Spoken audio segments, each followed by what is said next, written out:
Boa noite, hoje temos mais um Sem Dor Expert, falando sobre terapias intervencionistas da dor, completando o nosso ciclo de dor oncológica, né? Depois de 4 aulas, hoje é a última aula que nós iremos falar sobre terapias intervencionistas da dor com o professor Paulo Renato Fonseca, né? Agora nós teremos um break de 2 a 3 semanas e entraremos numa sequência de 5 aulas de dor ortopédica. Professor Paulo Renato, seja bem-vindo. Eu sei que esse é um tema apaixonante, que eu gosto muito, o senhor gosta muito, mas que ainda gera certa dúvida, principalmente do que são procedimentos intervencionistas, o momento correto de indicar. Eu tenho certeza que esses temas serão abordados na aula. Antes de passar a palavra ao professor Paulo Renato, gostaria de agradecer novamente ao Laboratório Cristália. Sem o apoio do Cristália, esse evento não seria possível, né? São 40 aulas de qualidade distribuídas gratuitamente a todos os médicos do Brasil. Essas aulas estão disponíveis no meu canal do YouTube, youtube.com/Carlos Marcelo Dor, e logo estarão disponíveis na plataforma que está em confecção, caminhossemdor.com.br. Esse é um projeto do Instituto PEN Brasil, Caminho Sem Dor, apoiado pelo Laboratório Cristália. O Instituto PEN Brasil é mantido pela Faculdade Simpen. Seja bem-vindo, professor Paulo Renato, a palavra é toda sua. Agora gravado. Obrigado, Obrigado, professor. O anfitrião desativou o compartilhamento de tela do participante. Só pode me ajudar, excelente?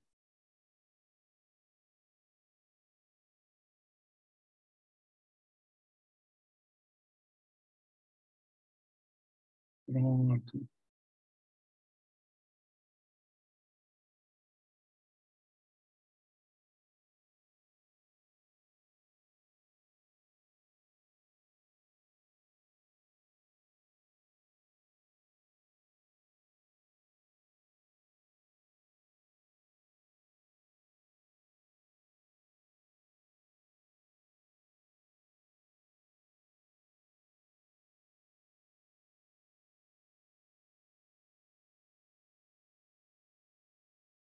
Vê se está bom aí, viu?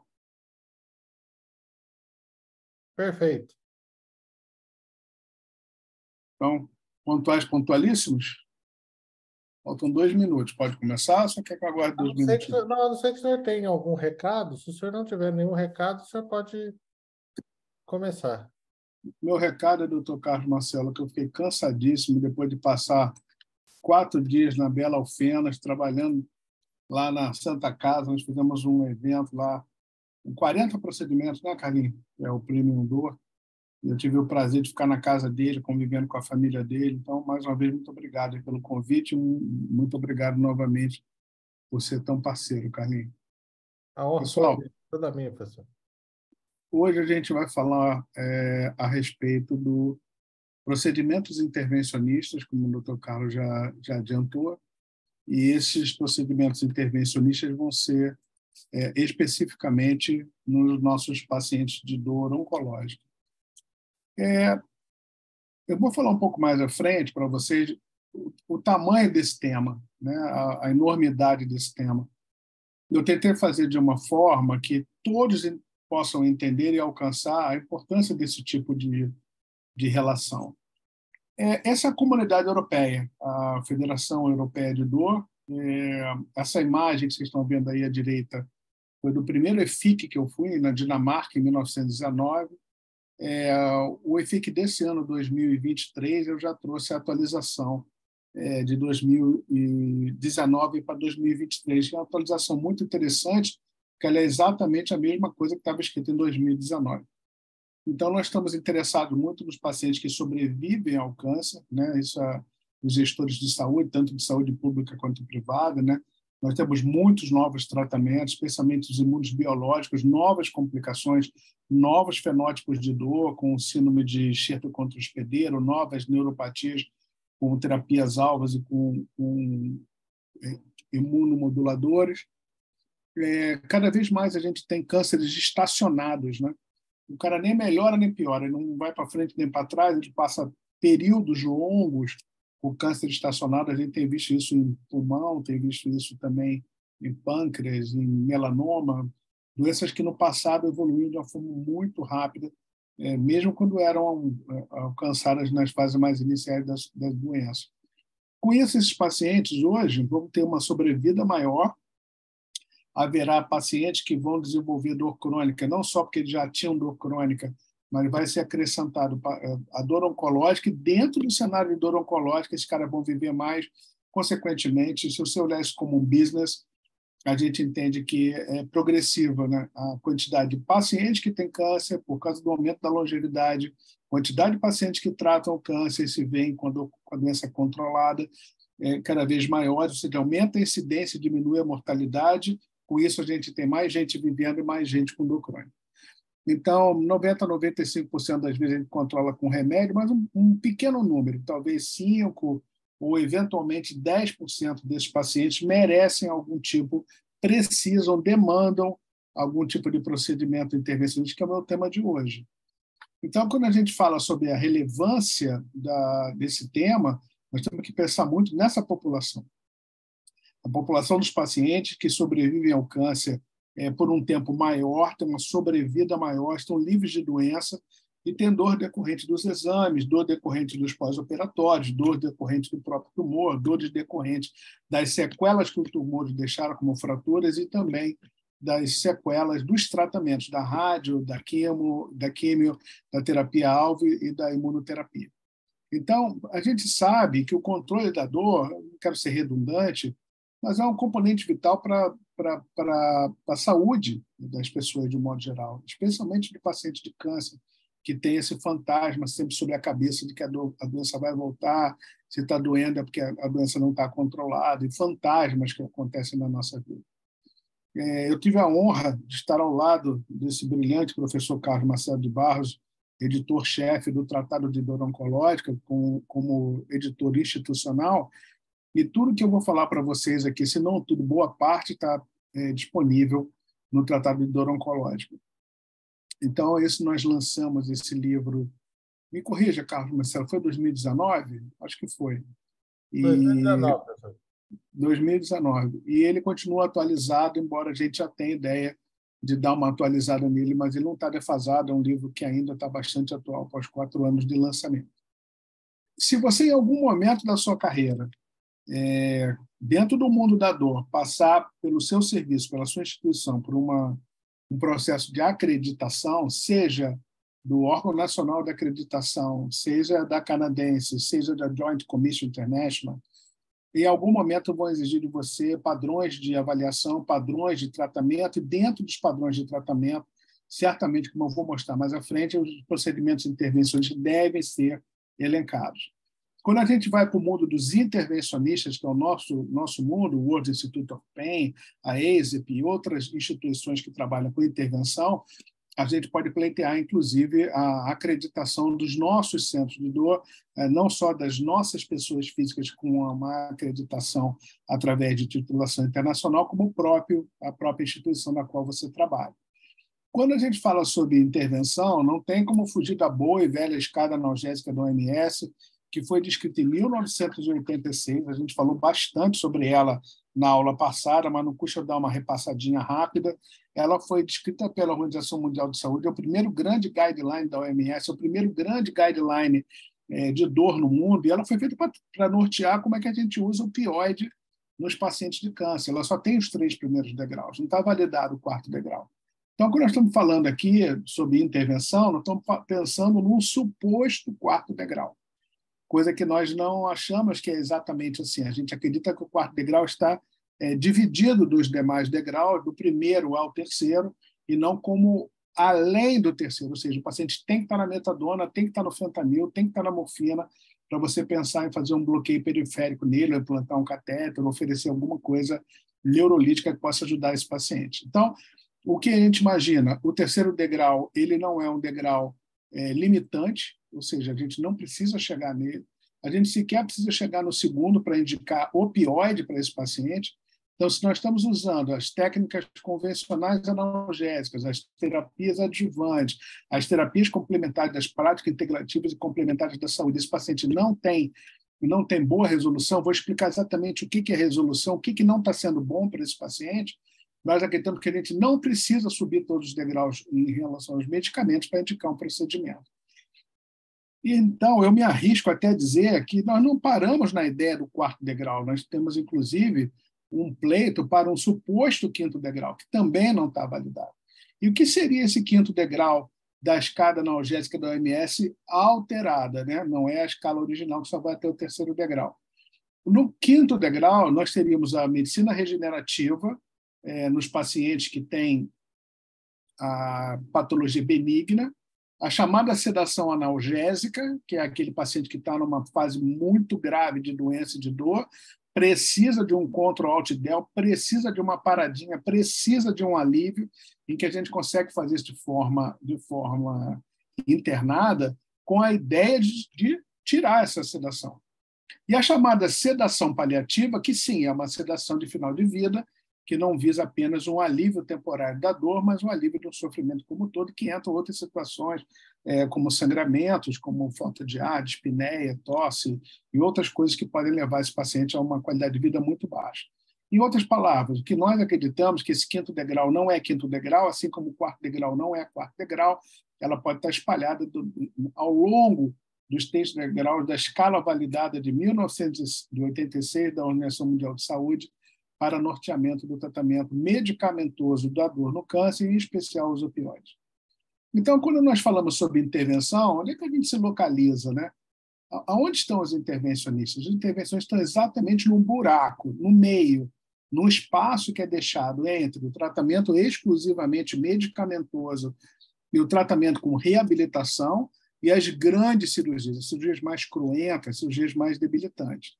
Então, nós entendemos que isso é um contínuo de tratamento, não é uma coisa isolada, nós fazemos parte de um arcabouço de opções para tratamento desse paciente. Eu acredito e defendo a ideia de que a intervenção não é mais ou menos importante do que uma boa intervenção psicológica, não é mais ou menos importante do que uma boa revisão pelo colega do cuidados paliativos para alívio de sintomas, ou seja, nós acreditamos num tratamento multiprofissional. Então, a medicina intervencionista, quando a gente vê um paciente, a primeira coisa que a gente pensa enquanto intervencionista é que precisamos rever o diagnóstico. O que aconteceu até essa altura do campeonato? Quantos agentes de saúde passaram? Por que a coisa não está dando certo? Por que a coisa não está andando? Depois disto, é que a gente pensa de sair do diagnóstico através de técnicas de intervenção para o tratamento efetivamente. Então, quando eu posiciono o tratamento da dor no câncer dentro de um cenário de opções de tratamento complementares para alívio de sintomas, melhora da qualidade de vida, eu entendo que as técnicas intervencionistas não podem ser prescindidas dentro de uma boa equipe de saúde integral para tratamento dos nossos pacientes oncológicos. Então, quando a gente pensa desta maneira, gera em nós algum tipo de angústia, algum tipo de dúvida. E quais seriam as dúvidas que eu vou dividir com vocês aqui? Primeiro seriam quem é o candidato, né, a um procedimento e quem está sob o maior risco de eventos adversos. Então, veja, existe um limite da proteinemia, da anemia, dos distúrbios de coagulação, do número de plaquetas. Então, esses parâmetros são parâmetros que o paliativista, o oncologista clínico, vai levar em consideração junto conosco para a gente entender se aquele paciente ele é um bom candidato ou não. E qual será a maneira da gente identificar que será o melhor resultado clínico para esse paciente? Qual é o procedimento que eu vou escolher, ou os procedimentos que eu vou escolher para esse paciente? Vou mostrar um pouquinho mais à frente um guideline internacional para ajudar nessa resposta. E quais são as considerações técnicas? Como o Paulo Renato faz dentro do Hospital Elegante do Rio de Janeiro, que não falta material e equipamento, como o Paulo Renato vai fazer dentro do SUS quando a gente não tem tantos recursos. Então, entender quais são as considerações técnicas que nós temos para cada procedimento não desqualifica seu serviço de prestar esse tipo de atenção. Quem tiver a oportunidade de visitar a Santa Casa de Alfenas, na Bela Alfenas, no estado de Minas Gerais, e conhecer o que é um serviço de dor oncológica totalmente subsidiado, mantido e custeado pelo SUS, vocês vão ver que tudo tem alternativa, não é para quem está no hospital AAA, é para quem está em todos os níveis de atenção na saúde suplementar e na saúde pelo sistema público de saúde em relação aos nossos pacientes de câncer. Então, os procedimentos intervencionistas devem ser posicionados não como um tratamento solo. Eu não posso ter um consultório de procedimentos intervencionistas. Isso não existe.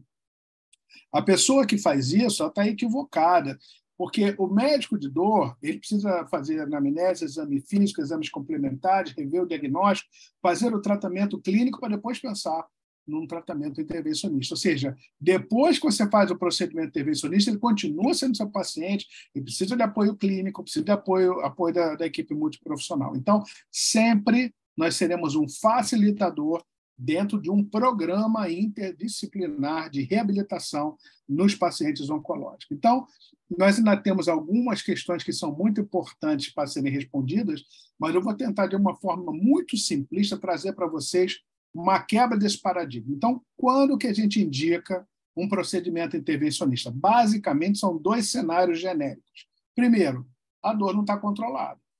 Então, não consegui controlar. Estou dando remédio, estou dando remédio, estou dando remédio, estou mudando remédio, titulei dose, mudei, acrescentei, mudei, mixei. Ou seja, eu sou um clínico. Eu, intervencionista, eu sou um clínico, estou tratando clinicamente esse paciente. Eu não consigo trazer o conforto mínimo necessário para a satisfação e melhora da qualidade de vida desse meu paciente. Ou então, eu consegui controlar a dor dele, ele está razoavelmente bem, mas a qualidade de vida dele está lá no pé, porque ele tem tanto efeito adverso que alguns chegam a dizer assim, doutor Paulo, olha só, eu preciso sentir a minha dor do que ficar com esse sono, do que ficar tonto desse jeito, de não conseguir ficar sentado na mesa porque eu durmo na frente do prato, ou eu tenho uma constipação intestinal. Vou mostrar um caso para vocês mais à frente, uma constipação intestinal, que é o efeito colateral mais difícil de tratar nos pacientes em uso de opioides. Então, ou é dor refratária que eu não estou conseguindo tratar, ou efeitos adversos, ou os dois. Eu posso ter paciente de dor refratária que, antes da gente controlar a dor, já tem tanto efeito adverso que a gente não consegue mais progredir remédio, nem tem mais sugestões de mix de procedimento. Não acredita em mim? Então, eu vou te dar uma ideia de onde a gente sai essas ideias. O National Comprehensive Cancer Network é um guideline internacional aberto que eu escolhi para falar com vocês, porque ele tem atualizações frequentes. Em 2023, às vezes, ele tem mais de uma atualização. Ele tem quase 100 páginas falando sobre dor. Esse guideline você consegue acessar grátis na internet, né? Então, dentro desse guideline, por que esse guideline, Paulo? Porque ele é o guideline mais pesquisado pelos oncologistas da América Latina e o Brasil não é exceção. Então, vamos usar a mesma fonte dos médicos que indicam pacientes de câncer para que a gente possa tratar. Então, quando você acessa esse guideline, essa é uma página muito interessante, que é a respeito das estratégias intervencionistas. Então, quais seriam as estratégias intervencionistas? Como é que a gente começa o nosso caminho para indicar ou não intervenção? Primeiro, uma consulta, né? Então, nós temos que fazer uma consulta com o médico intervencionista em dor. O doente não cai sozinho no nosso colo. Esse paciente, 99%, ele vem indicado por um outro agente de saúde, não necessariamente o médico. No serviço de oncologia que eu trabalho desde 2009, lá a gente tem encaminhamento da enfermagem da radioterapia, da enfermagem da infusão, da enfermagem da equipe de cuidados paliativos, dos oncologistas clínicos, dos radio-oncologistas, assim vai. Então, esse encaminhamento é muito importante porque ele só acontece através de uma coisa milagrosa chamada network. Então, se você não tiver contato com essas pessoas, se não falar com eles, não demonstrar a qualificação que você tem, o que você tem para oferecer para o seu paciente, o paciente não vem, ele não aparece. E aí, esse médico, ele vai indicar, eu falo médico, é um procedimento para médicos, a intervenção é exclusivamente executada por médicos. Ele vai avaliar se esse paciente é um não candidato. E quais seriam as opções para ele escolher se esse paciente é ou não é candidato? Quando a gente olha a sequência do NCCN, nós vamos ver que, a partir desta consulta, a partir desta avaliação, nós vamos pensar em alguns cenários de intervenção. Dentre os cenários de intervenção, os mais simples seriam as técnicas infusionais, sejam elas com catéteres temporários, catéteres definitivos, bombas infusoras de fármaco. Vou mostrar mais à frente. Os procedimentos executados nas vértebras, com cimentoplastia, ou seja, colocar cimento na vértebra. Vamos falar um pouquinho também sobre radiofrequência nos corpos vertebrais, especialmente para as metástases. Então, lembra que pulmão, mama, próstata são cânceres muito comuns, coloretal, que dão muita metástase óssea. Então, você vai ter muito paciente que vai chegar a você por dor da metástase óssea. Procedimentos que a gente chama de neuroablativos, né? Procedimentos neurolíticos, ou seja, que podem ser usar líquidos como álcool, como fenol, como glicerol, ou a radiofrequência com calor, ou mesmo com gelo. Então, recentemente, o presidente da República teve um procedimento de congelamento de nervos, ramos articulares dos nervos femoral, obturador e obturador acessório para tratamento de uma coxa artrose, em que foi congelado esse nervo, ou seja, é um procedimento temporário, que ele vai durar algumas semanas até alguns meses, preparando esse paciente para controle da dor, para ele ser submetido a um procedimento definitivo, que é a artroplastia.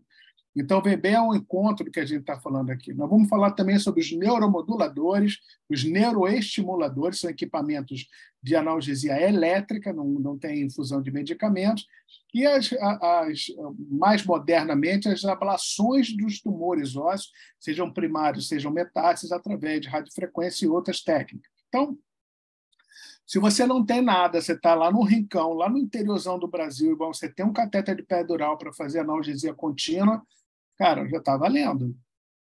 Esse tipo de tunelização, ela pode ser feita com a própria agulha de tuir. Ela praticamente não tem material especial. Você não precisa de raio-x, não precisa de ultrassom. Na verdade, não precisa de nada. Precisa de um bom anestesiologista, um neurocirurgião, alguém que tenha experiência com esse tipo de procedimento para colocar um catéter externo nesse paciente, tunelizado, que pode ficar semanas ou meses, e você ajudando demais o paciente em fase avançada de doença.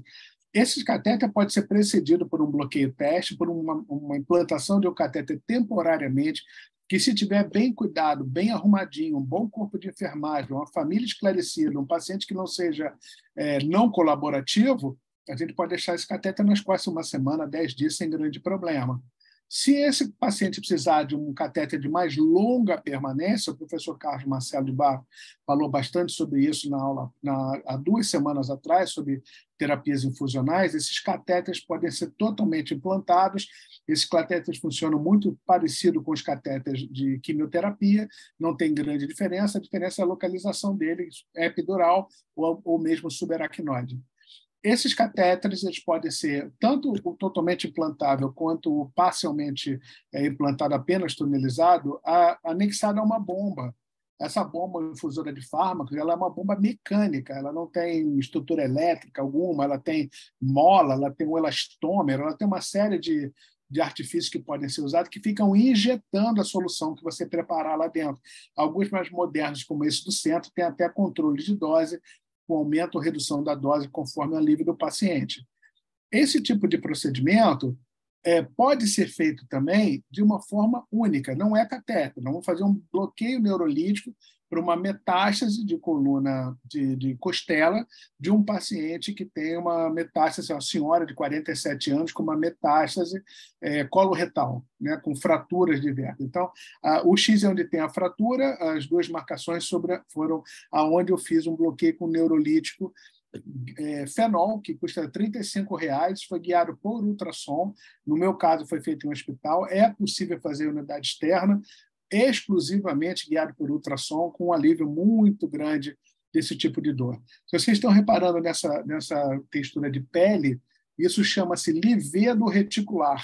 Isso é a consequência do cozimento da pele, do subcutâneo, por inúmeras vezes que essa paciente colocou calor nas costas. A paciente é cozida na sua pele, no celular subcutâneo, de tanto calor que ela botou de forma tanto tempo. Ou seja, não precisa chegar nesse momento para a gente poder indicar um procedimento desse tipo.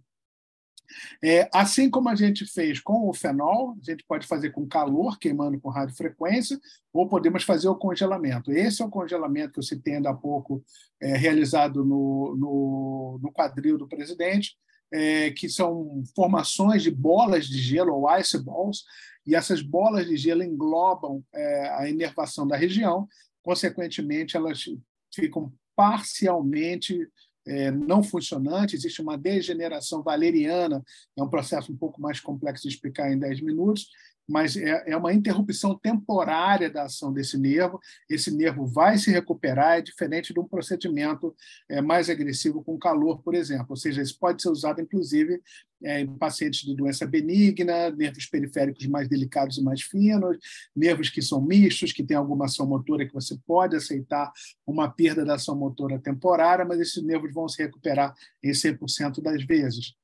Quando a gente fala sobre câncer, eu gostaria de citar, além do livro do professor Carlos Marcelo, também o professor Oscar de Leão Casasola. Foi o primeiro livro de dor oncológica que eu tive em mãos na minha vida. É um livro muito interessante, não é um livro grande nem complexo. O professor Oscar já nos deu a oportunidade de estar no Brasil algumas vezes, inclusive no último congresso que eu organizei em 2019 aqui no Brasil, com várias aulas. E ele fala nesse livro a respeito dos bloqueios das neurólises no sistema nervoso autonômico, em outras palavras, no sistema nervoso simpático. Então, quando a gente fala sobre sistema nervoso autonômico, talvez seja um grande alvo, sabe? Um grande alvo para tratar dor oncológica, especialmente as dores viscerais. Então, vou mostrar para vocês algumas opções de bloqueios simpáticos, né? Essa é a cadeia simpática, então o gânglio estrelado, o cérvico torácico, os nervos esplâncnicos, que precedem a formação do plexo celíaco. Os nervos esplâncnicos são componentes do simpático abdominal, enquanto que o plexo celíaco fica abaixo do diafragma, ele é uma estrutura mais profunda. O gânglio lombar, ou seja, simpático lombar, especialmente para as dores da pelve e especialmente do membro inferior. O plexo hipogástrico inferior, exclusivamente para as dores viscerais pélvicas. E o gânglio ímpar para as dores perineais, perianais dos nossos pacientes de câncer. Então, quando a gente fala sobre sistema nervoso autonômico, sistema nervoso simpático, nesse caso, alguns casos são mais fáceis, ou são talvez o início da carreira, é o procedimento para os primeiros passos em procedimentos neurolíticos no sistema nervoso autonômico, que é a cadeia simpática, ou seja, o gânglio estrelado que fica em frente à apófise transversa de C7, ele tem grande validade para as dores que são do rosto, do pescoço, do ombro, da mama, da caixa torácica anterior e superior. E eles, quando eu aprendi, isso era feito no ambulatório, a gente media aqui do manúbrio external 1 centímetro para o lado, 1 centímetro para cima, encontrava a borda anterior do esternocleidomastoide, apertava, já sentia ali o tubérculo chaçanhaque, o pulsar da artéria carótida, e ia com cuidado com a agulha até bater no tubérculo chaçanhaque e injetava. Era assim que eu aprendi. Hoje, a gente não faz mais esse procedimento dessa forma, a não ser em situações muito específicas, ou seja, num cenário de guerra, num cenário de completo de isolamento tecnológico, nós fazemos hoje guiados por raio-x. Quando nós fazíamos esse procedimento apenas pelos marcadores anatômicos, a gente precisava usar grandes volumes de neurolítico, o que aumentava a possibilidade de complicações, com síndrome de Horner de longo prazo, rouquidão e outras complicações cervicais e torácicas. Hoje, com o raio-x, a gente baixou de 10, 12 ml de fenol de álcool para 6, 5 ml de álcool. E mais modernamente ainda, se a gente fizer exclusivamente guiado por ultrassom, como é o caso que eu estou executando aqui, desta forma, aqui à esquerda a imagem do ultrassom, com a injeção em frente ao músculo longo escole, logo atrás da carótida.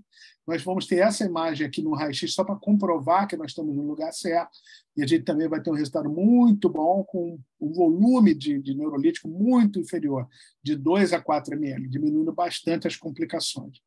Quando nós vamos para o sistema nervoso autonômico, que nós queremos falar sobre as dores do andar superior do abdômen, esôfago distal, estômago, pâncreas, cápsula do fígado, baço, colo transverso, vias biliares, como nesse caso eu estou demonstrando aqui no pâncreas, a estação de tratamento já não é no pescoço. Então, nós vamos ter o plexo celíaco, que é a estrutura que inerva todas essas estruturas que eu sugeri, ou os nervos que precedem a formação do plexo celíaco, que são os chamados nervos esplâncnicos, que eu vou mostrar para vocês agora. Quando a gente tem um paciente de um tumor do andar superior do abdômen, entenda que, na maioria das vezes, o que dói muito e é refratário é o tumor do pâncreas.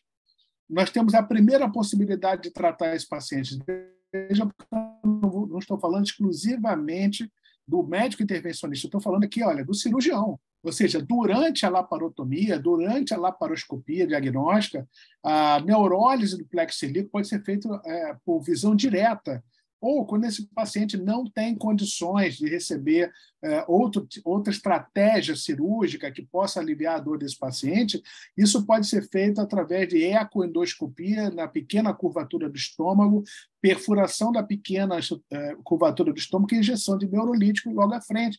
O plexo celíaco vai estar ali. Ou como nós fazemos, que é como eu vou demonstrar hoje, através de agulhas, tanto na neurose dos nervos esplâncnicos que precedem o plexo celíaco, quanto do próprio plexo celíaco. Então, esses são a neurólise dos nervos esplâncnicos. A gente faz com uma ou duas agulhas, geralmente a gente faz bilateral. Né? Aqui, nesse caso, vocês desculpem, eu estou falando sobre o plexo celíaco, a gente pode fazer mais de uma técnica, eu vou mostrar aqui para frente para vocês. Aqui é uma imagem tomográfica. Essa estrutura fica à frente da aorta, da grande artéria aorta. Existem técnicas para-aórticas e transaórticas.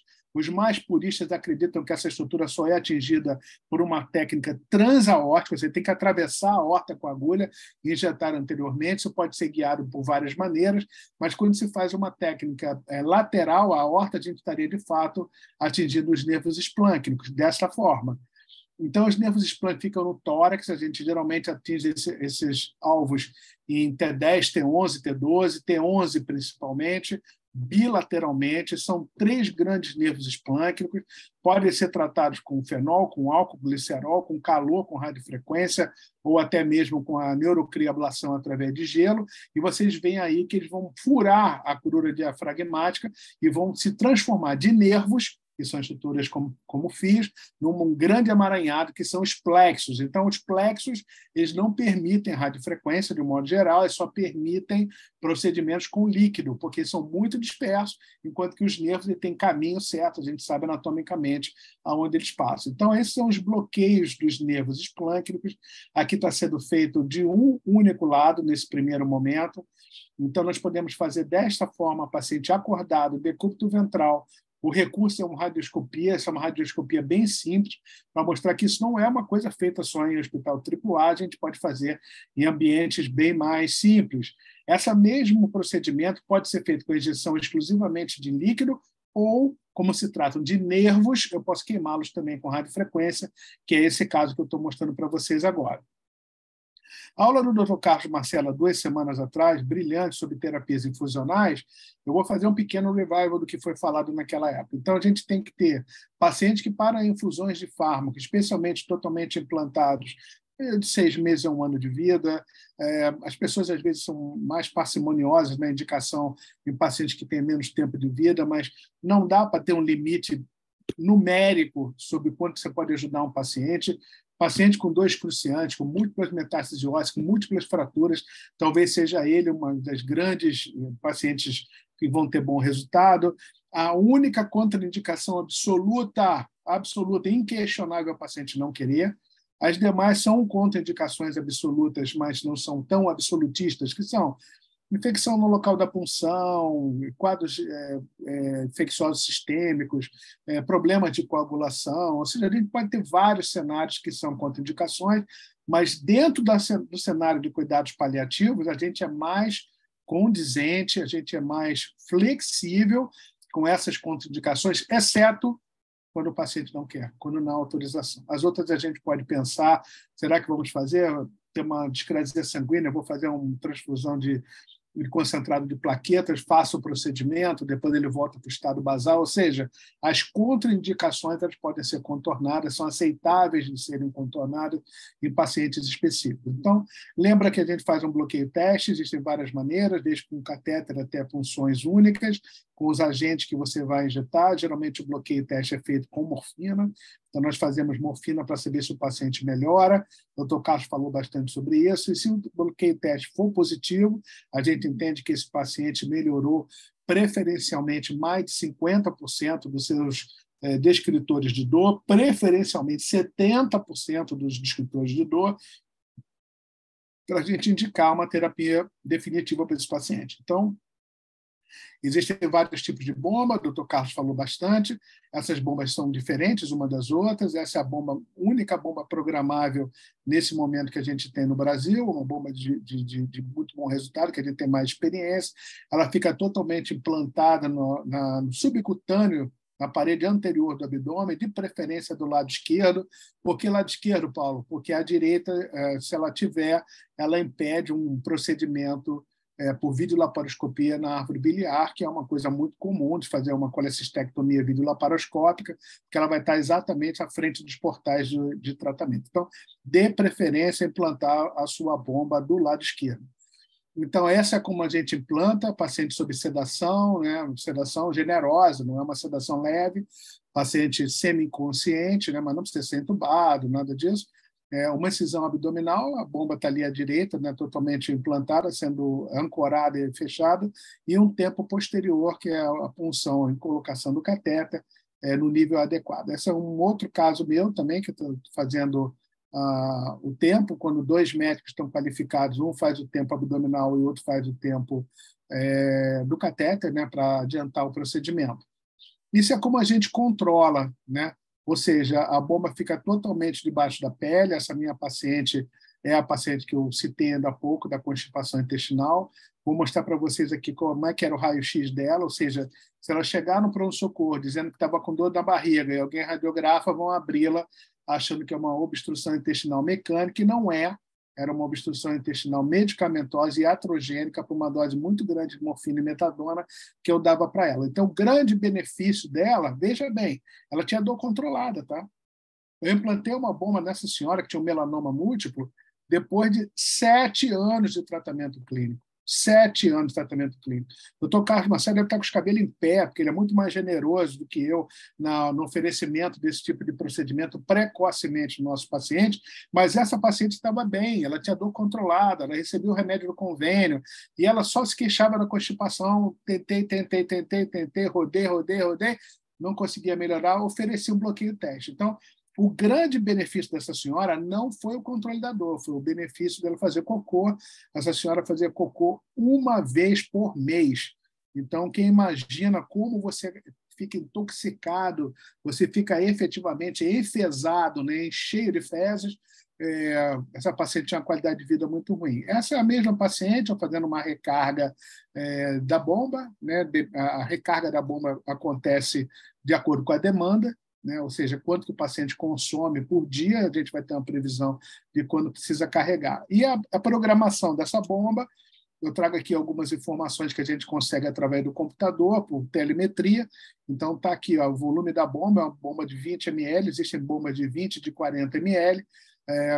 O que a gente colocou dentro da bomba. Então, tem o nome comercial da morfina, da bupivacaína e clonidina, é um 3 em 1, né, um mix que a gente faz off-label, que tem um bom resultado nos pacientes oncológicos. O consultor para o implante desta bomba, inclusive, foi o professor Carlos Marcelo de Barros, que me deu esse mix que eu utilizei.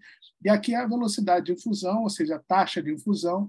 Com esse cálculo, das 24 horas, a máquina já te diz que você tem que repor esse conteúdo num determinado prazo de tempo. Quando nós vamos falar sobre neuroestimulador medular, nós não estamos falando mais de infusão de nada. Estamos falando sobre a analgesia elétrica de quadros neurológicos muito comuns em pacientes oncológicos. Então, as neuropatias periféricas decorrentes da toxicidade dos tratamentos, em especial das quimioterapias, né? Em especial ainda as platinas, em especial ainda os pacientes de coloretal, que a prevalência é muito alta, a boa parte dos pacientes melhoram dessas neuropatias dolorosas nos primeiros 3 ou 4 meses, mas não melhorando, o prognóstico é ruim, eles podem ficar desde parestesia, sensações anormais, até disestesia, sensações anormais e desagradáveis, até dor neuropática efetivamente. Então, existem vários quadros, mas a polineuropatia é mais comum.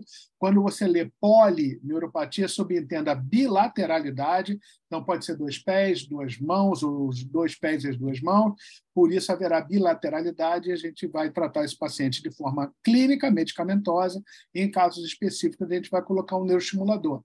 Então, o que é o neuroestimulador exatamente? Ele é composto de um eletrodozinho, que é colocado dentro do canal vertebral em cima da medula, né, em cima das meninges, da dura mater, no caso, e um pequeno gerador que vai dar choques, né, pequenas microvoltagens que vão enganar, entre aspas, as vias ascendentes da dor, o trato espinotalâmico, trazendo informações diferentes, como vibração, agonia, peso, dormência, formigamento.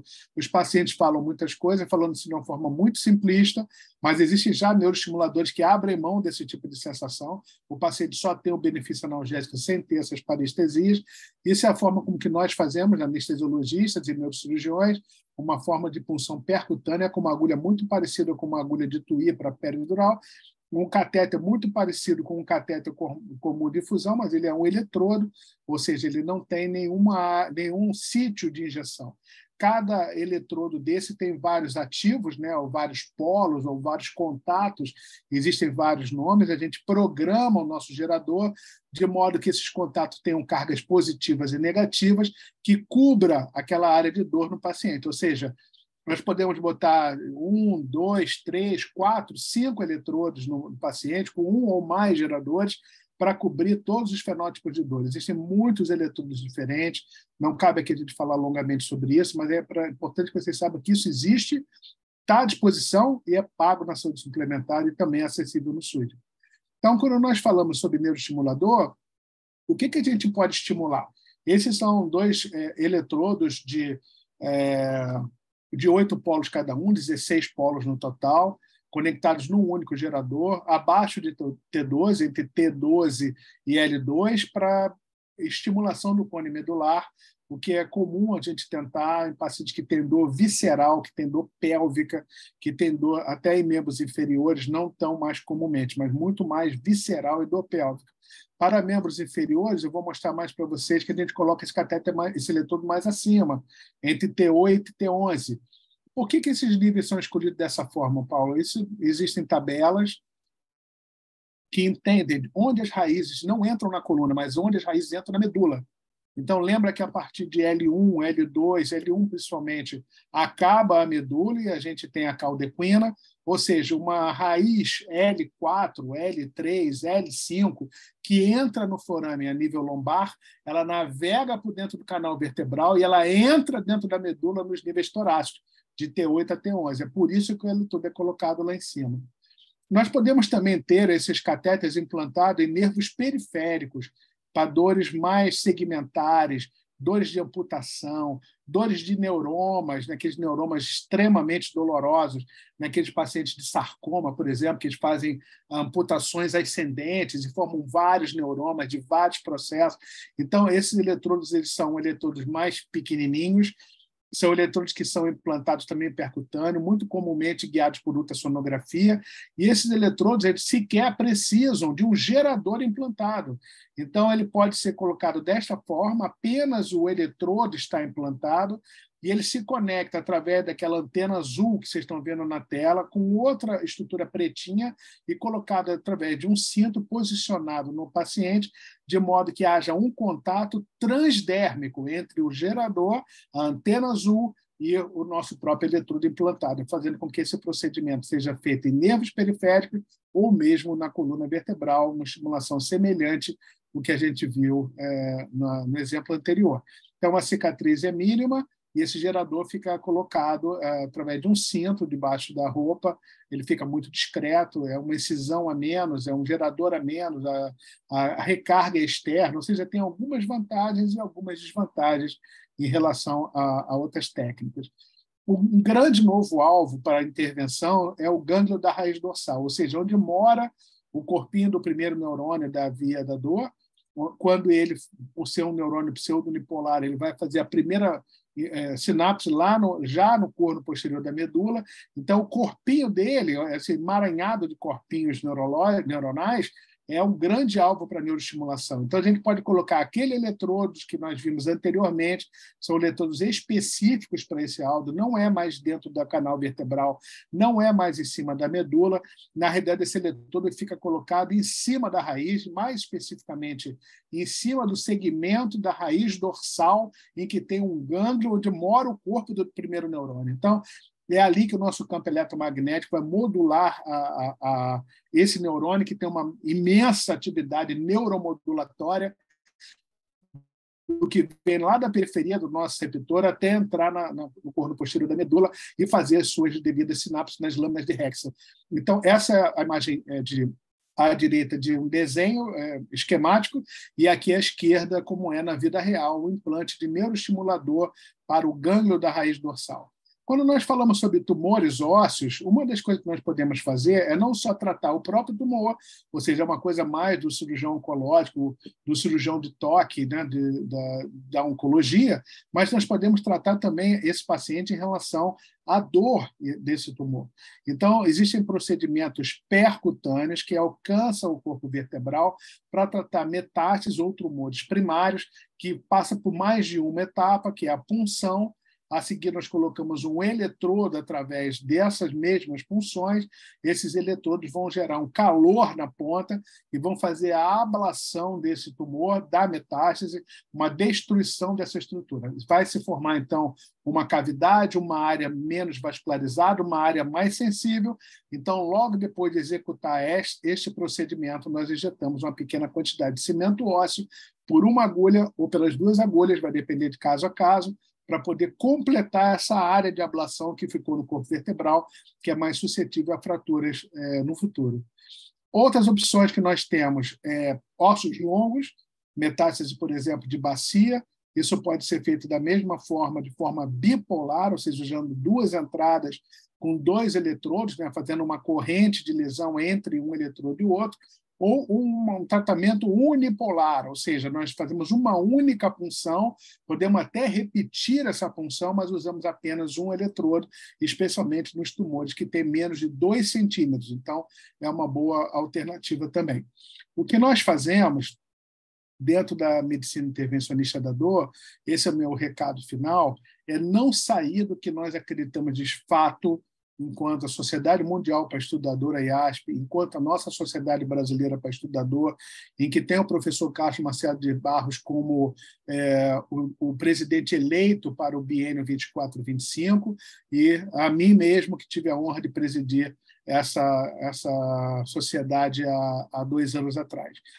Então, o que nós acreditamos que esse modelo biológico, psicológico, de emoção, social, de onde a pessoa está inserida, um conceito epigenético, né, está acima da genética, modulação dos fatores que vêm e também do apoio das estruturas chamadas espiritualidades, ou seja, o quanto é sagrado uma determinada situação, uma determinada religião, uma determinada filosofia, pode ajudar na história desse paciente, no curso da doença desse paciente, a aliviar os seus sintomas, a aliviar o seu sofrimento. Com isso, nós entendemos que o tratamento ele é multiprofissional, mais de uma profissão, mas não adianta profissões que não se falam, profissões que não se relacionam, fisioterapeutas, psicólogos e médicos e nutricionistas que não se conhecem, que não trocam mensagens, que não trabalham todos remando para o mesmo lado a favor do paciente. Então, esse tratamento não é multiprofissional apenas, ele é interdisciplinar, interprofissional. Ou seja, se esse médico, esse fisioterapeuta, esse nutricionista não estão dentro do mesmo local, isso não quer dizer que eles não possam trabalhar em parceria, trabalhar em equipe. Então, eu encaminho para fisioterapeutas que vão me dar reciprocidade, me avisar como o meu paciente está fazendo. Eu posso dizer mais a miúde, olha, esse paciente tem o corre enfraquecido, fiz uma radiofrequência de ramos mediais lombares, ele tem o multífidos dele parcialmente desaferentado.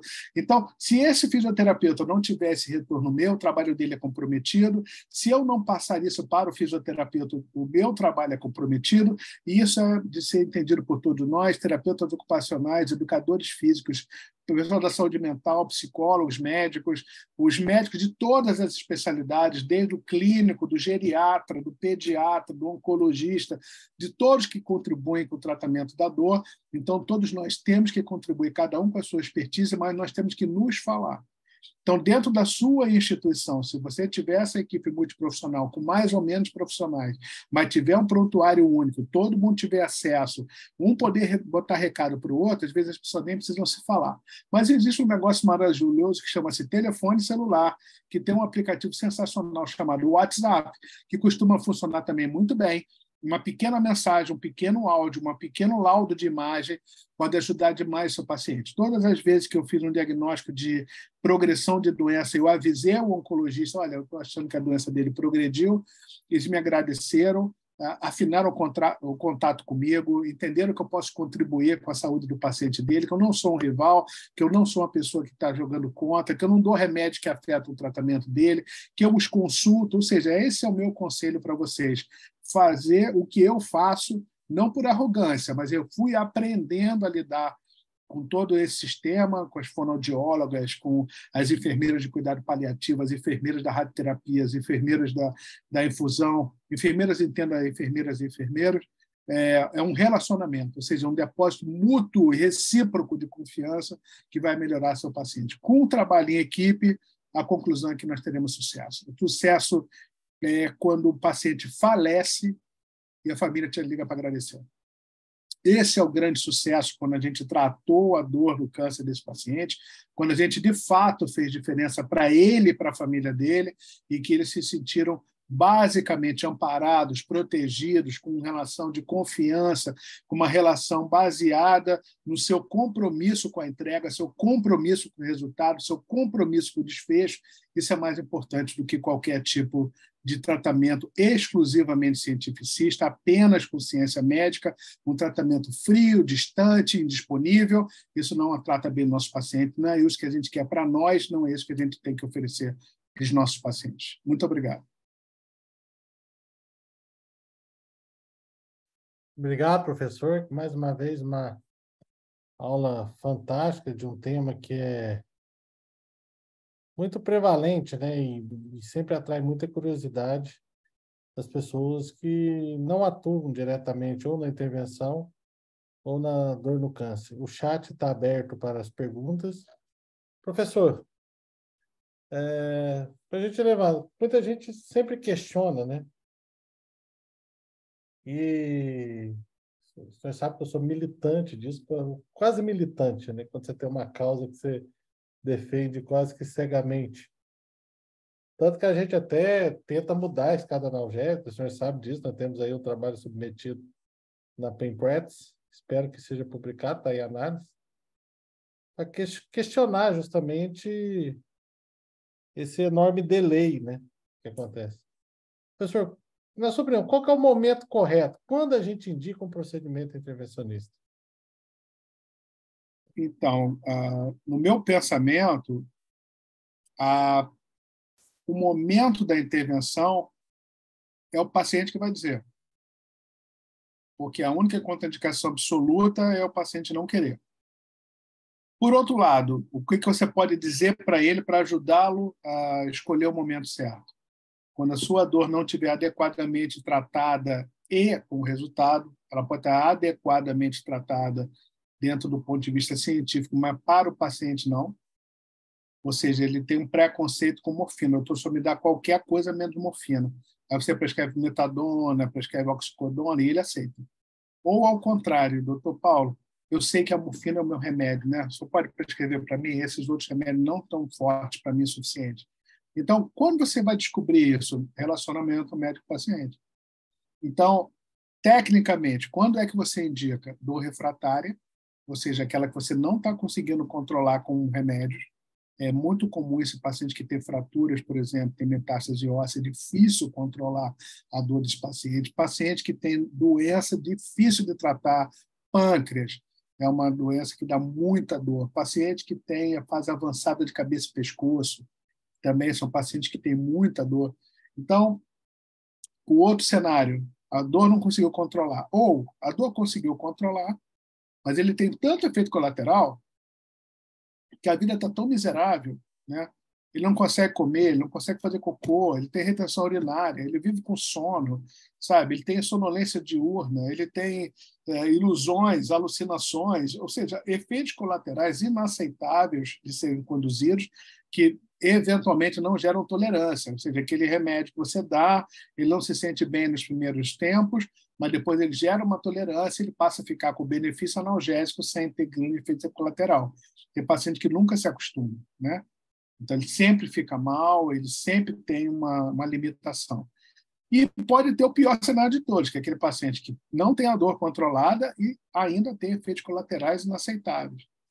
Então, dentro desses 3 cenários, o que eu recomendo? Que o paciente tenha essas informações, porque ele sempre vai ter uma esperança. Olha, uma frase que é uma frase que eu costumo usar, eu não tenho nem certeza se essa é uma boa frase, mas eu uso, eu tenho a impressão que é boa. Eu digo, olha, sempre a gente tem como controlar a sua dor. Sempre haverá algum recurso para controlar a sua dor. Sempre haverá uma maneira de eu tentar fazer mais ou melhor pela sua dor. O quanto será feito e o prazo que será feito vai depender do que o senhor vai me dizer. Então, eu posso neutralizar. Então, a gente evita palavras que sejam muito mal ouvidas, né? Queimar, destruir, cortar, isso são palavras que são nocebo. Então, se a gente puder usar uma palavra que é placebo para o paciente, se ele me faz bem, olha, eu posso interromper a ação desse nervo temporariamente. Eu posso desativar esse nervo temporariamente. Mas, doutor Paulo, esse nervo não vai me deixar paralítico? Você está falando da mão, do braço, mas ele pergunta sempre assim, né? Não, esses nervos são diferentes.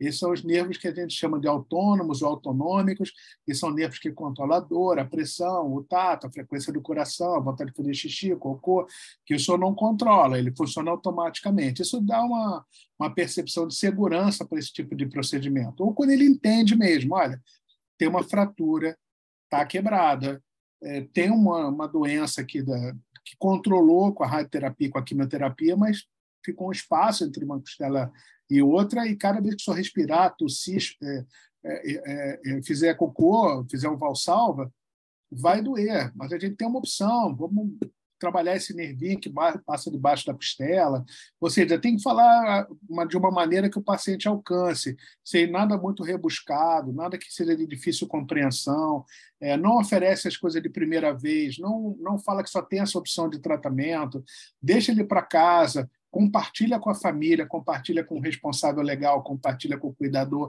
compartilha com os outros agentes de saúde que fazem parte da equipe. Olha, esse paciente tem um câncer de pâncreas, ele não tem probabilidade cirúrgica mais, né? Já foi feito o estadiamento dele, de tratamento clínico. Ele, por enquanto, está bem, mas eu queria que a senhora soubesse. Olha, existe essa possibilidade, às vezes a gente nem espera a dor vir, a gente faz precocemente, outros pacientes preferem ver se realmente a dor vai vir, pode ser que não venha, a maioria das vezes mas pode ser que não venha. Ou seja, você já vai contando uma história, sabe? Vai contando uma história para ele entender o tamanho do problema e entender o tamanho da solução. Essa seria a minha recomendação, porque isso não é uma maneira fechada de agir, isso é uma estratégia, uma tática, né? De conduzir as informações ao paciente sobre os recursos que ele tem a seu favor e ele escolher. Né? Ele pode escolher. E no nosso guideline lá do NCCN, um dos critérios para se indicar um procedimento intervencionista é a crença da equipe que ele vai poder diminuir o consumo de medicamentos que têm mais efeitos colaterais. Então, está escrito isso no guideline, não é uma proposta só do Paulo. Então, você pode dizer isso para o paciente, eu não posso lhe garantir que a senhora vai ficar sem remédio, mas eu posso lhe garantir que a gente vai tentar conseguir remédio que a senhora tenha menos efeito colateral, uma dose menor, um aprazamento, um intervalo de dose maior, para lhe dar mais conforto. Essas são as minhas estratégias, doutor Carlos. Parabéns, professor Paulo. A gente já está aí no adiantado da hora. Né? Se eu checar aqui no chat se a gente tem alguma pergunta. Não temos pergunta, professor. Isso significa que a aula cumpriu todos os objetivos de aprendizagem. Queria agradecer mais uma vez ao Laboratório Cristália pelo apoio. Nós temos alguém aí do Cristália hoje para poder Ô, doutor Marcelo, Maurício, tudo bem? Bom dia, boa noite, Maurício. Como é que você está? E aí, tranquilo? Tranquilo. Obrigado aí pela aula, excelente, né? Tema bacana, muito conhecimento, obrigado mesmo.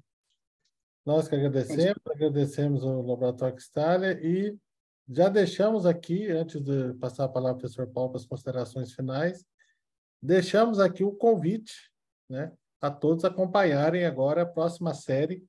Daqui 2 a 3 semanas serão avisados nos grupos do Caminho Sem Dor e pelos representantes do Cristália em todo o Brasil, né, da série de dor ortopédica, que serão mais 5 aulas com temas de dor em pacientes com doença músculo-esquelética. Um grande abraço a todos. Professor Paulo Renato, suas considerações finais e a despedida. Só agradecer uma vez mais pelo convite, doutor Carlos, e também ao Maurício, em nome do Cristália. O Cristália sempre foi um laboratório que nos prestigiou demais no mundo da dor, desde a construção dos primeiros passos da Sociedade Brasileira para Estudo da Dor, em que a gente pôde ocupar um espaço fornecido gratuitamente pelo Laboratório Cristália para a gente se localizar em São Paulo. Também sempre foi um grande parceiro meu, pessoal, né, me apoiando em vários eventos, sou speaker do Cristália há muitos anos, e tenho muito prazer de estar aqui com vocês. Pessoal, foi um grande prazer estar aqui junto. Doutor Carlos, se eu puder contribuir com mais alguma outra aula ao longo desse programa incrível que você construiu, pode contar comigo. É um prazer estar aqui com vocês. Muito obrigado. Um grande abraço e nos vemos daqui 2 a 3 semanas. Um abração para vocês. Obrigado. Obrigado a todos do chat também, viu? Muito obrigado.